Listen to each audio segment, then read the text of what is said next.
అందరికీ నమస్కారం అండి. అందరూ ఎలా ఉన్నారు? మనమందరం బాగుండాలని కోరుకుంటూ మన లైఫ్ టేల్స్కి స్వాగతం చెబుదాం. ఈరోజు మన కథ సదానందం కోపం. పెళ్ళయ్యి కొత్తగా కాపురానికి వచ్చింది అరుణ. ఆమెది వేరే కాపురం. అత్తింటివారు పుట్టింటివారు కూడా మరీ చెప్పారు. ఆమె భర్త సదానందం అన్ని విధాలుగా కూడా మంచివాడు, యోగ్యుడు. ఎటొచ్చి అతనికి కోపం ముక్కు మీద ఉంటుంది. సదానందం పట్టణంలో పెద్ద ఇల్లు అద్దెకు తీసుకున్నాడు. ఆ ఇంట్లో 4 గదులు ఉండేవి. ఇంటి వెనక పళ్ళ చెట్లు, కూరగాయల పాదులు, అన్ని రకాలు పంటలు పండించుకునేవారు. ఆ ఇల్లు అరుణికి ఎంతగానో నచ్చింది. ఒక వారం రోజులు హాయిగా గడిచిపోయాయి. ఆ వారం రోజుల్లోనూ సదానందం భార్యతో ఎన్నో మార్లు అంతా నన్ను కోపిష్టి అంటూ ఉంటారు, కానీ అది నిజం కాదు. ఇతరులు నన్ను రెచ్చగొడితేనే నాకు బాగా కోపం వస్తుంది, మామూలుగా అయితే రాదు. ఏమైనా నీ మీద మాత్రం నాకు కోపం రాదు అని చెప్పాడు. అలా వారం గడిచాక సదానందం భార్యతో, ఇల్లు చాలా పెద్దదిగా ఉంది, నీకు పని మనిషిని కుదుర్చుతాను అన్నాడు. ఎందుకండి, ఇంట్లో నేను ఒక్కదాన్నే ఉండి ఏం చేయాలి? అన్ని పనులు నేనే చేసుకోగలను అని అంది అరుణ. సదానందానికి చాలా కోపం వచ్చింది. ఈ ఇంటి పని అంతా ఒక్కరి వల్ల అయిపోతుంది అని నీ అభిప్రాయం. అంటే నేను చెయ్యాలని, అంతే కదా? అలాగేలే, చేస్తానులే అంటూ ఆ రోజు ఉదయం అతను ఇల్లంతా ఊడ్చేసి, అంట్లు తోమేసి, బట్టలు ఉతికేసి అప్పుడు ఉద్యోగానికి వెళ్ళాడు. మరొక రోజు సదానందం అరుణని, ఇల్లు బాగున్నాదా అని అడిగాడు. ఎంతో బాగుంది అని తల ఊపింది అరుణ. ఎందుకు బాగుండదు? దీనికోసం బోలెడు అద్దె కడుతున్నాను.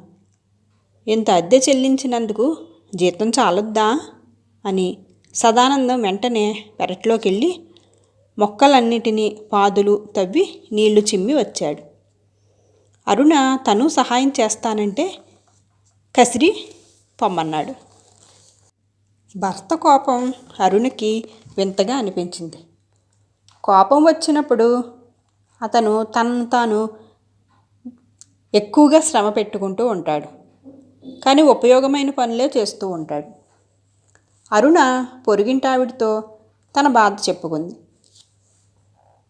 ఇలాంటి కోపం నా భర్తకు ఉంటే ఎంతో బాగుండును కదా, నీ అంత అదృష్టవంతురాల్ని ఎక్కడా చూడలేదనుకో అందా ఎదురింటావిడ. ఇలా ఉండగా ఒక రోజున సదానందం ఇంటికి ఒక సాధువును వెంటబెట్టుకుని వచ్చాడు. ఆ సాధువుకి ఎన్నో మహిమలున్నాయని ప్రతిదీ అందరూ చెప్పుకునేవారు. తన భార్య అన్ని విధాలా మంచిదే, కానీ మాటిమాటికి తనని రెచ్చగొడుతుందని, ఆమె స్వభావాన్ని మార్చమని సదానందం సాధువుని కోరాడు. సాధువు అరుణని పిలిచి, నీకు నీ భర్త అంటే ఇష్టం లేదా అని అడిగాడు. అరుణ అడ్డంగా తలూపింది. నువ్వు అతడి స్వభావంతో ఏదైనా ఇబ్బంది పడుతున్నావా? అతన్ని మారాలి అని కోరుకుంటున్నావా అని అడిగాడు సాధువు. అరుణ అవును అన్నట్టు తలూపింది. అదేమిటో చెప్పు అన్నాడు సాధువు. అరుణ భయంగా సదానందం కేసి చూసింది. భయం లేదు, చెప్పు అన్నాడు సాధువు. నా భర్తకి వాళ్ళ మాలిన కోపం, మీరు ఆ కోపాన్ని తగ్గించాలి అంది అరుణ.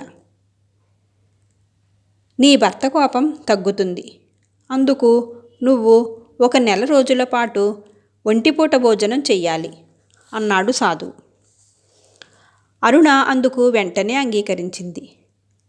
సాధువు ఆమె చెవిలో ఏదో చెప్పి అక్కడి నుంచి వెళ్ళిపోమ్మని సదానందంతో, పాపం నీ భార్యకు నువ్వంటే ఎంతో ఇష్టం. ఆ వయసులో మనుషులకి ఆకలి ఎక్కువగా ఉంటుంది. అయినా సరే నీకోసం ఒంటిపూట భోజనం చేయటానికి సిద్ధపడిందంటే ఆమెకు నీ కోపం వల్ల చాలా బాధ కలుగుతూ ఉంటుంది అన్నాడు చెప్పాడు సాధువు.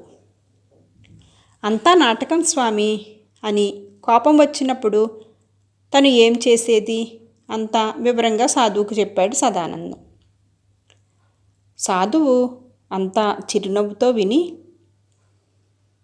నీ కోపం వల్ల నీకు నష్టం, నీ భార్యకు లాభం.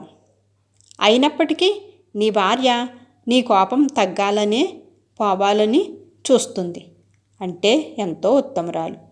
అటువంటి భార్య దొరకటం నీ అదృష్టం అని చెప్పాడు సాధువు. సదానందానికి ఆ మాటల్లో నిజముందని అర్థమైంది. కానీ భార్య కారణంగా తాను సాధువు చేత మాట పడవలసి వచ్చిందని చాలా కోపం వచ్చింది. సాధువు వెళ్ళిపోగానే సదానందం భార్య మీద మండిపడి అప్పటికప్పుడు నీళ్లు తోడి ఇల్లంతా శుభ్రంగా కడగడం మొదలుపెట్టాడు.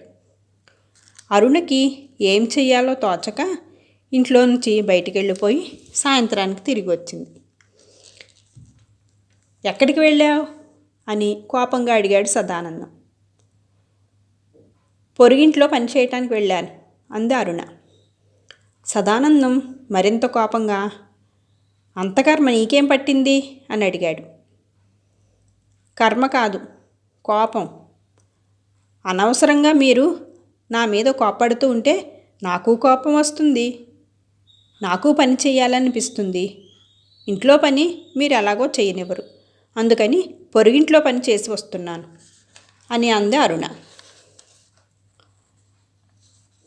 నువ్వు పొరుగింట్లో పని చేస్తే నా పరువు ఏం కావాలి అన్నాడు సదానందం. మీ పరువుకి ఎలాంటి భంగం రాదు. నా భర్తకి అనారోగ్యంగా ఉన్నదని, ఆయనకి తిరిగి ఆరోగ్యం కలగాలంటే ఒక సాధువు ఇలా పొరుగింట్లో పని చేయమని చెప్పాడని ఆ ఇంటి వాళ్ళకి చెప్పాను అని అంది అరుణ. ఏమైనా సరే నువ్వు పరాయి ఇంట్లో పని చేయటానికి వీల్లేదు అన్నాడు సదానందం. మీరు మన ఇంట్లో ఇలా పని చేసినంతకాలం నేను పరాయి ఇంట్లో పని చేస్తూనే ఉంటాను అని అంది అరుణ. ఇంట్లో పని చేయటం వల్ల నీకు నష్టమేమిటి అన్నాడు సదానందం. నేను పరాయి వాళ్ళ ఇంట్లో పని చేయటం వల్ల మీకు నష్టమేమిటి? మీ కోపం నాకు సాయపడుతున్నది, నా కోపం పొరుగింటి వాళ్లకు సహాయం చేస్తుంది అన్నది అరుణ.